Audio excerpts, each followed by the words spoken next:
بسم الله الرحمن الرحيم. الحمد لله مدبر الليالي والأيام ومصرف الشهور والأعوام، الملك القدوس السلام، المتفرد بالعظمة والبقاء والدوام، يرى ما في داخل الأروق وبواطن العظام، ويسمع خفي الصوت ولطيف الكلام. إلهي رحيم كثير الإنعام، وربي قدير شديد الانتقام، قدر الأمور فأجراها على أحسن النظام، بقدرته تحبى رياح ويسير الغمام، وبحكمته ورحمته تتعاقب الليالي والأيام. أحمده على جريد صفات وجميل الإنعام، وأشكره شكر من طلب المزيد والدوام، وأشهد أن لا إله إلا الله الذي لا تحيط به العقول والأحلام، وأشهد أن محمدا عبده ورسوله أفضل الأنام، صلى الله عليه وعلى صاحبه أبي بكر السابق إلى الإسلام، وعلى عمر الذي إذا رآه الشيطان هام، وعلى عثمان الذي جاهز بماله جيش العسرة وأقام، وعلى علي شجاع الأسد الضرغام، وعلى سائر آله وأصحابه والتابعين لهم بإحسان على الدوام، وسلم تسليما كثيرا. أما بعد، tenda Allah subhanahu wa ta'ala khutuba yaffe y'olwaleero genda kutambulira ku musomo gwe tuyita fadlu salaamu wal amru bi ifshaihi. Fadlu salaamu wal amru bi ifshaihi, obukulu bwa salaamu n'okubeera nga tukubiriza okugisansaanya, n'okugikubiriza okubeera nga tugiyitiriza okubeera nga tugisansaanya mu bantu bannaffe. Kadima gwaffe gute gutambudde na Allah subhanahu wa ta'ala. Oyo Allah nikubeera nga ateekateeka entambula y'obudde n'emisana. Oyo Allah subhanahu wa ta'ala kyusakyusa emyezi, kyusakyusa embeera. Oyo Allah tabaraka wa ta'ala omufuzi omutukuvu era ow'emirembe asingira ddala. Oyo Allah subhanahu wa ta'ala eyeyawula n'okubeera nti ye Allah subhanahu wa ta'ala wakitiibwa nnyo, yagulumira. Ye Allah walubeera tagenda kuvaawo, era Allah subhanahu wa ta'ala taliiko nkomerero. Oyo Allah subhanahu wa ta'ala alaba ebiri munda mu misiwa, era Allah subhanahu wa ta'ala omumanyi w'ebyo ebyekwese mu magumba g'abantu n'amagumba ga buli kintu kyonna. Oyo Allah subhanahu wa ta'ala awulira amaloboozi agekwesa ag'emekusifu ag'omunda ennyo ng'akaama, era oyo Allah subhanahu wa ta'ala awulira obugambo obusenenkerevu. Oyo Allah subhanahu wa ta'ala ow'ekisa ennyo ayitiridde mu byengera. Oyo Allah omufuzi, omulezi, ow'ekitiibwa, omusobozi wa buli mbeera yonna. Oyo Allah subhanahu wa ta'ala yateekateeka ensonga zonna n'abeera nga aziteekerateekera puroguramu esinga okuba nga nnungi. Oyo Allah subhanahu wa ta'ala olw'obuyinza bwe atambuza empewo era n'atambuza n'ebire mu bbanga.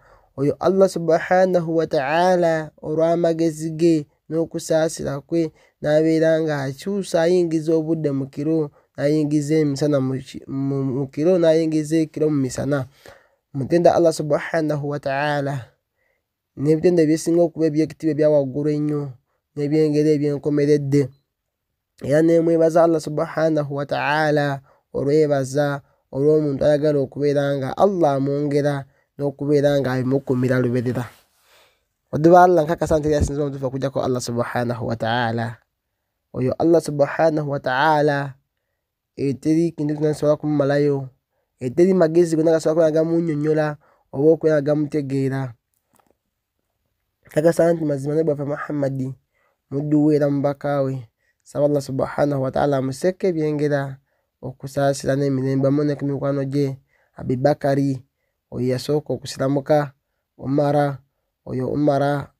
yabeera nga singa shitani bemusinganye yefuna okutya neyekweka oba neddukawo oyo nensaba Allah ase okusaasira ku Uthmani eyateekateeka ejje mu mbeera ey'obukaluubirivu ennyo n'aliyimirizaawo n'esente ezize nembeera nga nsaba Allah abeere nga bonna abassaako okusaasira kwe n'emirembe.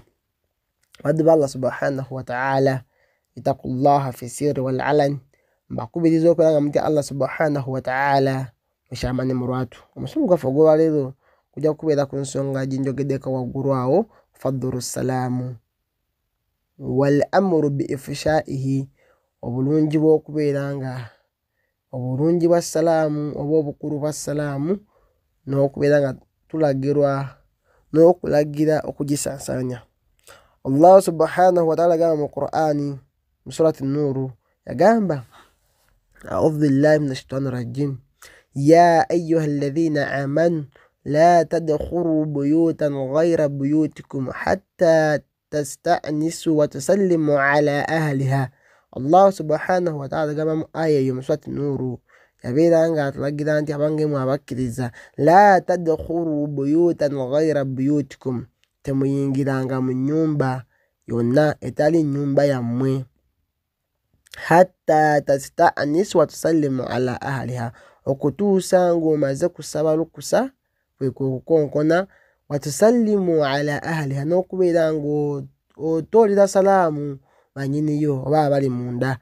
Allah yabeera nga atukubiriza no ku mpisa ya'maru ta'ala ibadihi almu'minina alla yadkhulu buyutan gayrahum hatta yasta'dhinu wa yusallimu. Agamba no Allah akubiriza abakkiriza ffenna temubeera nga muyingira mu nnyumba etali nnyumba yammwe okutuusa ng'omaze kubeera ng'osaba ofuna olukusa ivini, oba n'okubeera nga omaze okubeera nga abali munda oba wassalaamu.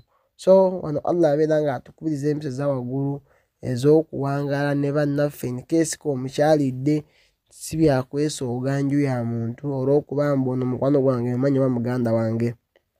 Allah ku aya eyo yabeera nga ayongerako mu surati Nuuru mwenyini omwe yagamba nti fa idha dakhaltum buyutan fasallimu ala anfusikum tahiyatan min indillah mubarakatan tayyiba.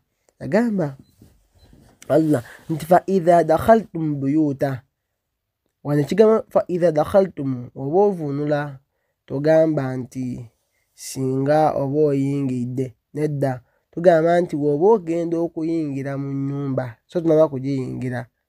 Agamba nti fasallimu ala anfusikum, kirungi mwetoolere salaamu mweka na mweka. Oyinza okuba nga mu nnyumba obeeramu mu nnyumba bw'omu, togamba kati ntolera ani salaamu muno munda. Nja kulaba wano ebigambo by'abamanyi ku nsonga eyo, taaliiki z'abamanyi. Then yagamba nti fasallimu ala anfusikum, kirungi obeere nga mwetoolera salaamu. Gamba assalaamu alaikum wadde obeeramu weka. Nagamba nti tahiyatan min indillah, ekiramuso ekyo kiva eri Allah subhanahu wa ta'ala, mubarakatan, kijjudde emikisa myereere, tayyibatan, ate ekiramuso kirungi. Kyagamba nti mubeere nga mutula salaamu olw'okuba nti ekiramuso ekyo kirungi kijjudde emikisa myereere.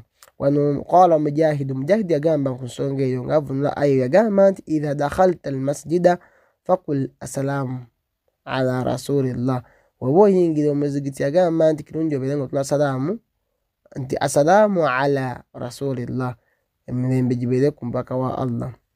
N'agamba Mujahidu nti wa idha dakhalta ala ahlika fasallim alaihim, oba oweze eri abantu bo beera ng'obawa salaamu nabo balamuse ogambe nti assalaamu alaikum.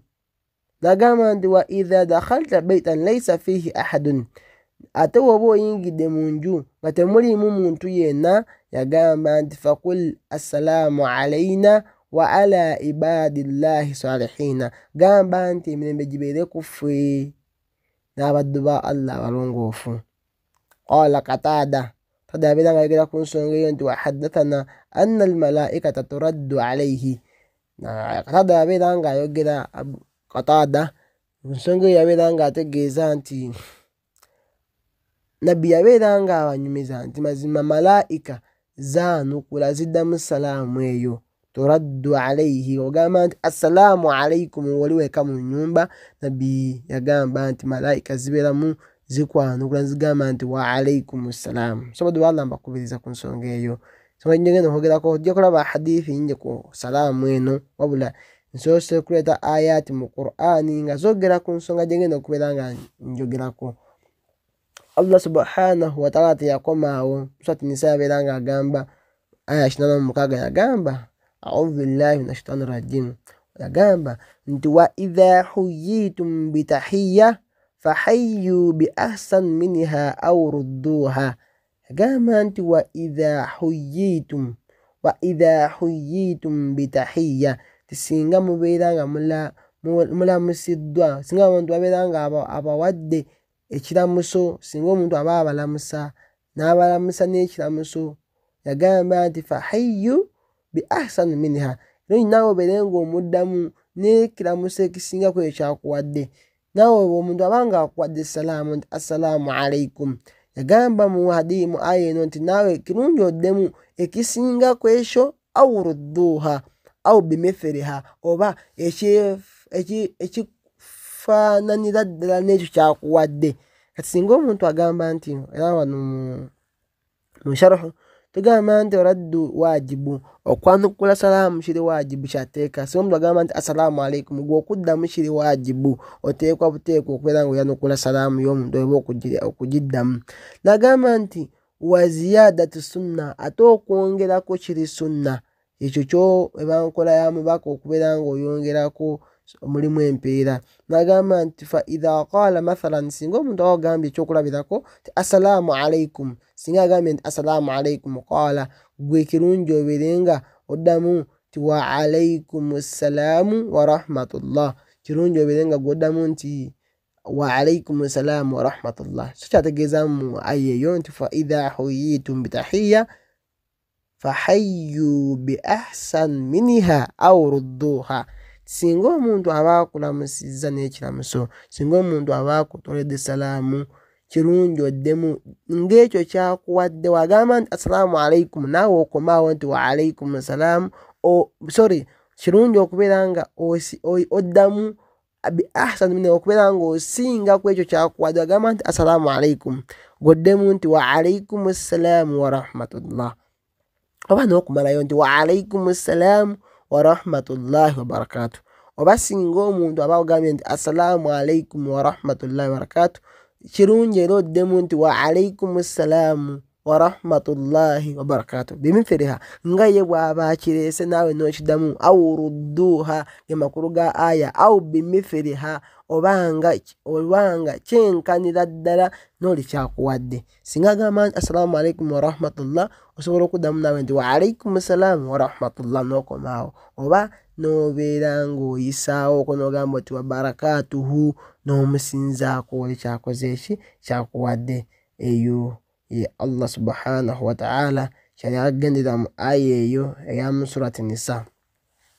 Allah subhanahu wa ta'ala ategeeza empisa z'abaatukulembera bamalaika bwe yabeera nga atumanga wano mu aya mu suratu Adh-Dhariyat, yabeera nga ayogera ku nsonga, yagamba nti qala ta'ala, yagamba nti hal ataaka hadithu dayf Ibrahim al-mukramin idh dakhalu alayhi faqalu salama. Kati wano Allah ategeeza nti abange tewajjirwako, tewatuusibwako, tekutwako emboozi y'abagenyi ba Ibrahim, nabbi waffe Ibrahim alayhi salam al-mukramin, ab'ebitiibwa abava waggulu wa Allah be yasindika gyali. Nagamba if dakhalu alayhi, mu kaseera bwe baali bayingira gyali, bwe baali batuuka gyali, faqalu salama, ne bamutuliza salaamu, ne bamugamba nti assalaamu alaikum, assalaamu alaika. Abagenyi abo bajja, so kitulaga nti kiri kya mu mpisa. Olaba malaika Allah abaasumya eri bannabbi be zaasookanga salaamu. Kati gwe omukkiriza ampuliriza nange ayogera, Allah tulagira naffe nti batukola kyekimu singa oba ogenzeye muno ng'otuuse wuwe kirungi obirenga otuna salaamu.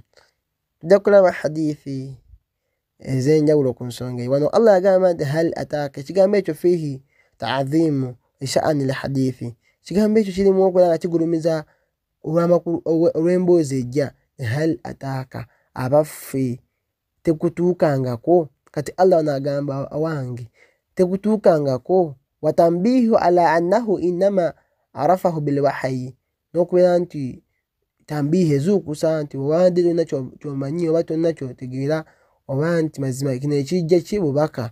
N'agamba Allah subhanahu wa ta'ala nti faqaalu salaama, ekigambo faqaalu salaama yagambamu ti nusallimu alaikum, baali bamutolera salaamu. Nusallimu alaikum salaama, twamutolera salaamu, twamulamusa ne salaamu. Qaala salaamu, ekigambo kino salaamu ayyi alaikum salaamu, so nti assalaamu alaikum.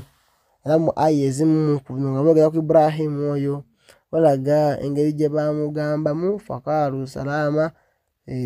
So aya nyingi nga zoogera ku nsonga eyo nti singa omuntu oba okyalidde omuntu kitulaga empisa ezaali ez'abamalaika nti nga bakyalidanga nabi baffe abo basookanga salaamu. Nabbi waffe Muhammadin sallallahu alaihi wasallam, hadithi esooka ku nsonga eno hadithi ya Abdullah bin Amru bin al-Aasi radiyallahu anhuma, yagamba nti anna rajulan sa'ala rasulallah sallallahu alayhi wasallama ayyi l-islami khayru, qala tut'imu at-ta'ama wa taqra'u as-salama ala man arafta wa man lam ta'rif, muttafaqun alayhi. Hadithi eneva ku Abdullah bin Amru bin al-Aasi radiyallahu anhuma, Allah bambiri abasiime, yagamba nti anna rajulan sa'ala rasulallah, nti mazima omusajja yabuuza omubaka wa Allah sallallahu alayhi wasallam nga amubuuza nti ayyu l-islami khayru, yamubuuza nti bwe buliwo obusiraamu obusinga okuba obulungi, bwe buliwo obusiraamu obusinga okuba obulungi oba obw'ekitiibwa, so omuntu bwalina okubeera nga asaanidde okola. Qaala, nabeera nga amuddamu nabbi waffe Muhammad yamugamba nti tut'imu at-ta'ama, obusiraamu obusinga okuba obulungi kuliisa mmere. Abantu abasinga obungi ekigambo kuliisa bagamba okuliisa, ate balowooza nti bw'okola shukuru oba omukolo gw'okoze oba dduwa gye bayitako abantu abasinga gye bakola wano eno oba mawuledi ne bajja n'obawa emmere kwe kuliisa. Si kwe okuliisa. Okuliisa kwe kubeera ng'omuntu omuyise ewuwo nga tewali sababu yonna gy'otaddewo wabula ng'ekimututte ewuwo okulya wa ku mmere kyokka.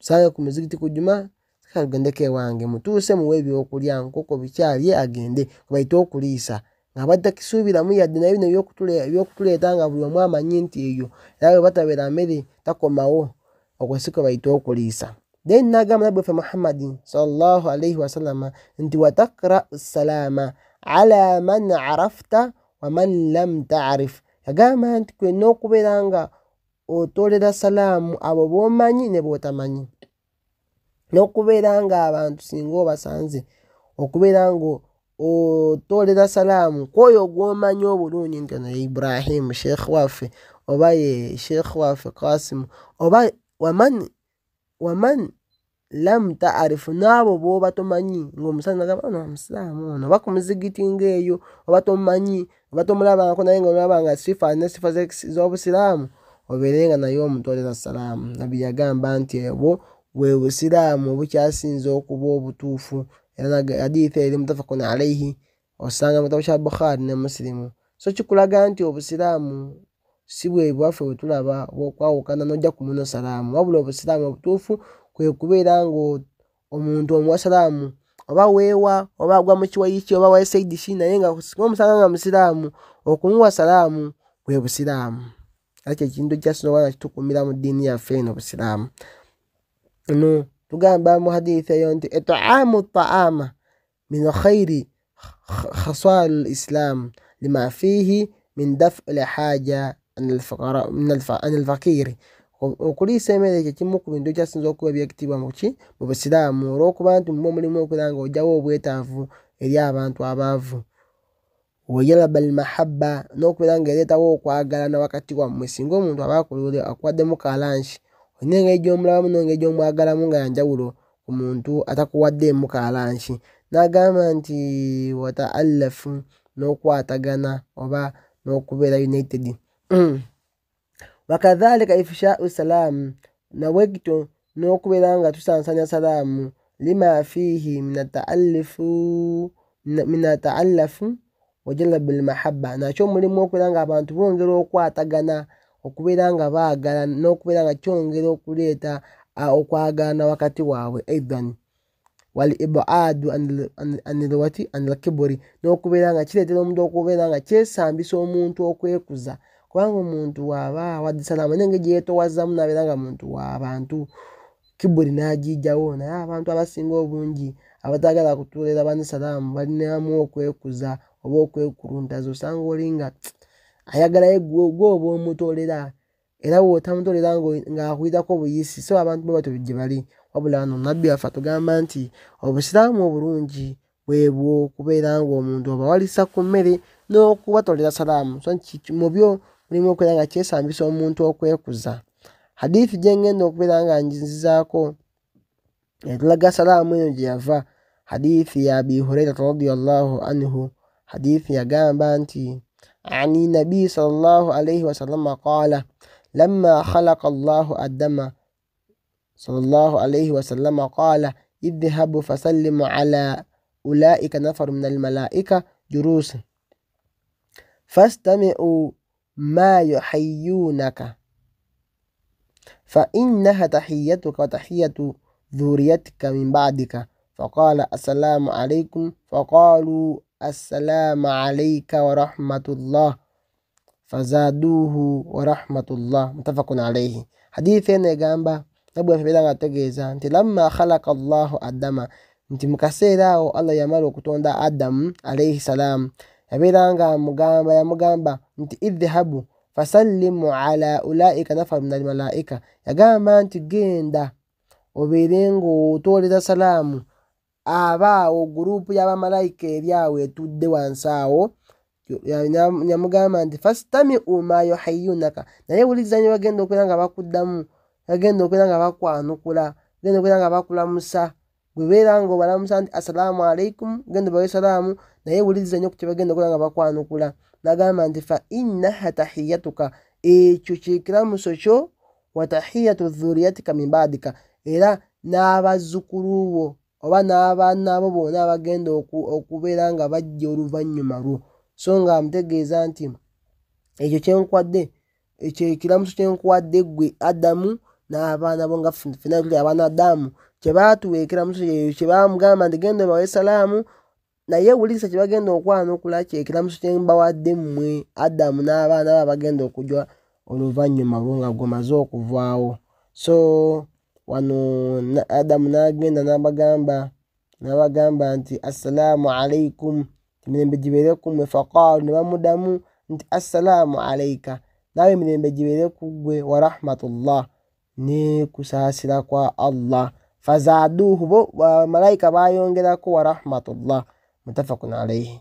So qawluhu faqaalu assalaamu alayka wa rahmatullah, wekigambo ekyo kye bagamba nti assalaamu alayka wa rahmatullah fi riwaaya wa alayka assalaamu wa rahmatullah, mu riwaaya emu bagamba nti baaddamu nti wa alayka assalaamu wa rahmatullah, naye emirembe gibeere ku ggwe n'okusaasira kwa Allah. Fi hadithi awo mashru'iyyati ziyadati fi raddi ala ibtidaa'i, bagamba nti awo mu hadithi omwo mulimu okubeera nga tukkiriza oba okakasaawo okubeera nti gweokkirizibwa okubeera ng'oyongera ku salaamu eri oyo atandiise. Singa bagambye nti assalaamu alaykum, gwe kikkirizibwa okubeera ng'ogamba nti wa alaykum assalaamu wa rahmatullah. Mu hadithi awo tukijja, era ne aya gye tulabye waggulu wali Allah yali atugamba nsonga y'emu eyo. Hadithi eddako ku nsonga ya salaamu, hadithi ya Abi Umaratu Albara'i buni Adhibi radiyallahu anhuma qaala, yagamba omumanyi ono ayitibwa Abi Umara, yagamba nti amarana Rasulullah sallallahu alayhi wasallam bi sab'in, nabbi waffe yabeera nga atulagira ebintu 7 yagamba nti nabbi waffe Muhammadin sallallahu alaihi wasallam yatulagira ebintu 7 mubyo nagamba nti ekisooka bi'iyadatil maridi okubeera nga tulambula abalwadde okubeera nga singa omunaffe aba alwadde tugenda tumukolako ziyara netumulambula nagamba nti wa itiba'il janaizi n'okubeera nga tuwerekera munaffe singa abeera nga afudde tumuwerekera janaiza ye tubeera tugiwerekera nagamba nti wa tashmitul atisi n'okubeera nga singa omuntu ayasimudde nagamba nti alhamdulillah tubeera nga tumukola tashmiti tumugamba nti arahmakallah tumusabire Allah amusaasire nagamba nti wa nasru dhaifu nabeera nga atulagira wa nasru dhaifu okubeera nga tutaasa omunafu nagamba nti wa auni almadhulumi n'okubeera nga tutaasa omuntu ye n'okuyamba omuntu ali azaamanyiziddwa nagamba nti wa ifusha issalaamu kinjagaddemu n'okubeera nga tusaasaanya salaamu so mu nsonga eyo nabbi waffe yabeera nga ateekamu salaamu hadithi ekyagenda mulimu Ibrahim al-Muqsimi mutafakun alayhi mu halafuzi eno tetwagalamu riwaya eya Bukhari wano yagamba nti fihi al-amru bi ifsha issalaamu ayi ishaatihi wa idharihi yabeera nga ategeezaamu okubeera nga tusaasanya salaamu mulimu okubeera nga tugisaasanya n'okujolesa era salaamu kirungi nnyo okubeera nga tugireeta mukama salaamu ngimutoledde ngitoledde mukama kati oli aba agiwulira atya oba nga tujolesa nogamba nti assalamu alaikum buli omu abeera nga agiwulira n'akwanukula maliza kutuba yaffe esooka ne hadithi ya Abi Hurairata radiyallahu anhu hadithi eno yeetagibwa nnyo buli omu alina okuba nga agimanya yagamba nabbi waffe Muhammadin sallallahu alaihi wasallam yagamba mu hadithi eno nti la tadkhulu janna hatta tu'minu wala tu'minu hatta tahabu nagamba nti awala adullukum ala shay'in idha fa'altumuhu tahabbabtum afshu salamu bainakum rawahu Muslim hadithi eno nabbi waffe yagamba ya Abi Huraira wadi mutabu kya Muslim yagamba nti la tadkhulu janna hatta tu'min yagamba nti mugenda kuyingira jjana hatta tu'min okutuusa nga mumaze kukkiriza nga mumaze kubeera bakkiriza nagamba nabbi waffe Muhammad nti wala tu'minu hatta tahabu ate temusobola kubeera nga mukkiriza ne mubeera abayitibwa abakkiriza okutuusa nga mumaze kwagalana wakati wammwe kubeera nga muteekawo mahabba nga mwagalana nabbi n'atuwa amagezi n'agamba nti awala adullukum ala shay'in abange mbalagireyooko ekintu mbabulireyooko ekintu idha fa'altumuhu tahabbabtum singa munaabeera nga mukikoze mugenda kubeera nga mwagalana nnyo so nga singa tuba tukikoze kireeta mahabba wakati waffe namugamba nti tubuulire ya Rasulullah n'agamba nti afishu salaamu bainakum mubeere nga muyitiriza salaamu wakati wammwe so nga singa muba salaamu muziyitiriza wakati wammwe mugenda kubeera nga mwagalana nnyo yakuleetawo amahabba wakati wammwe ate singa munaafuna amahabba hadithi eno okugivuna ogyapurayinga eva mbeera nga tudda mu maaso gaayo yagamba nti singa munaabeera nga mwewadde salaamu nga musansanyi salaamu wakati wammwe mugenda kufuna okwagalana singa munaafuna okwagalana mujja kubeera nga mubeera abakkiriza kubanga abakkiriza mbyagamba temujja kuba bakkiriza okutuusa nga mumaze kwagalana so kati singa munaaba mufunye okwagalana mujja kubeera abakkiriza ate singa munaaba mubadde abakkiriza awo mugenda kufuna ejjana nabbi yagamba nti la tadkhulu ljanna hatta tu'minu temujja kuyingira jana okutuusa nga mumaze kubeera bakkiriza ate ng'okubeera abakkiriza mulina kusooka kwagalana ate ng'okufuna okwagalana wakati wammwe nabbi yatuwa amagezi nti afishu salaamu bainakum omuyitirize salaamu wakati wammwe mujja kubeera nga mwagalana nnyo so wano hadithi eno etegeeza nti ishaat salaamu idha atihi sababu litawaddudu waddukhuli janna. Okubeera nga tuyitiriza salaamu wakati waffe, okusansanya salaamu nga tutoleragana salaamu, yagamba nti eyo nsonga ereeta okubeera nga ereeta wudda okwagalana wakati waffe, era n'okubeera nga ensonga egenda okutuleetera okuyingira ejjanna ya Allah subhanahu wa ta'ala. Aqulu ma tasma'un. Khutuba yaffe esooka bwetyo wegenze. Then eyokubiri, khutubatu athaniya, alhamdulillahi ala ihsanihi wa ba'd.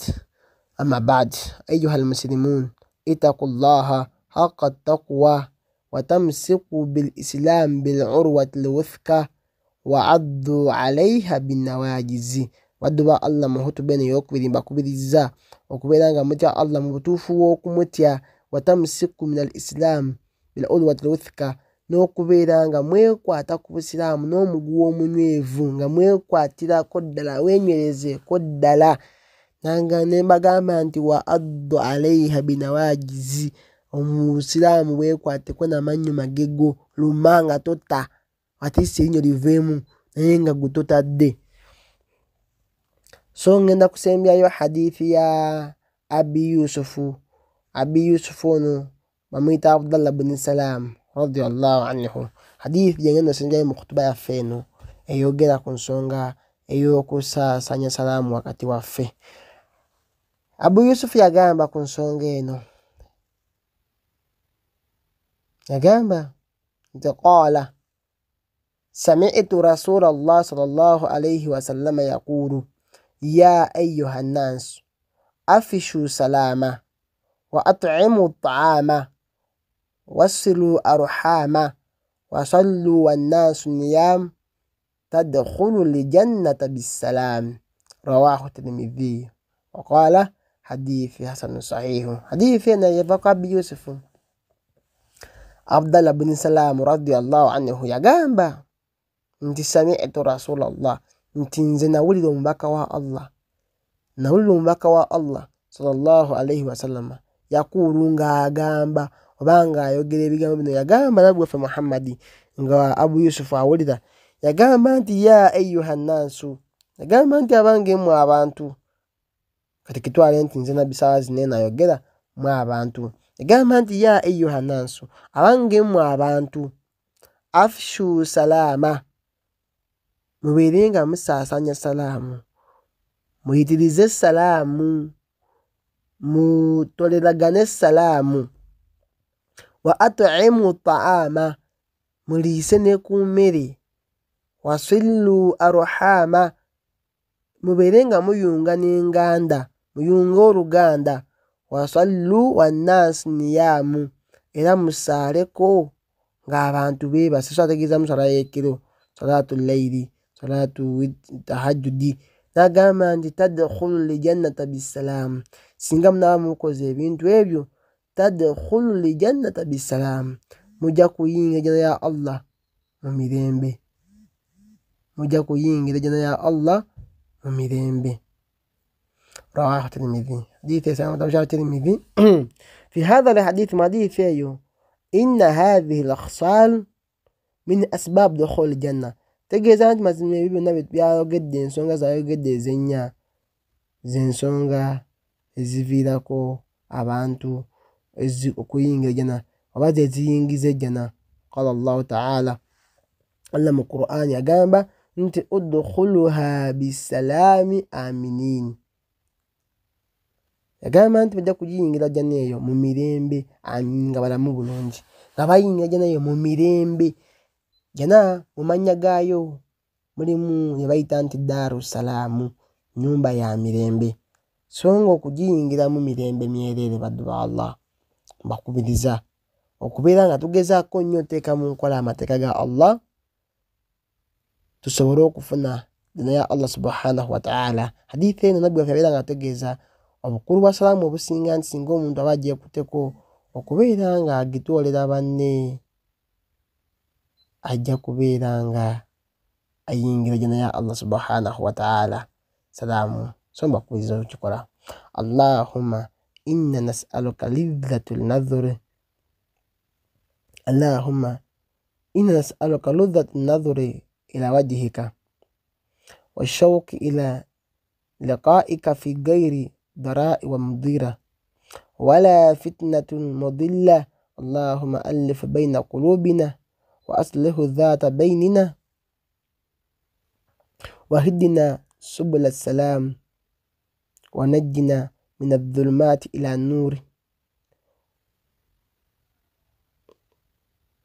وجنبنا فواحش ما ظهر منها وما بطن وبارك لنا فيما أسماعنا وأبصارنا وقلوبنا وأزواجنا وذرياتنا وتب علينا إنك أنت التواب الرحيم واجعلنا شاكرين لنعمك مثنين بها عليك قابلين لها وأتممها علينا برحمتك يا أرحم الراحمين. ربنا آتنا في الدنيا حسنة وفي الآخرة حسنة وقنا عذاب النار والحمد لله رب العالمين وأقم الصلاة. أخوكم في الله إبراهيم كينتو أنطونيو. خطبة zino zitungibwa ziteekebwateekebwa muganda wammwe kulwa Allah Ibrahim Kintu Antonio.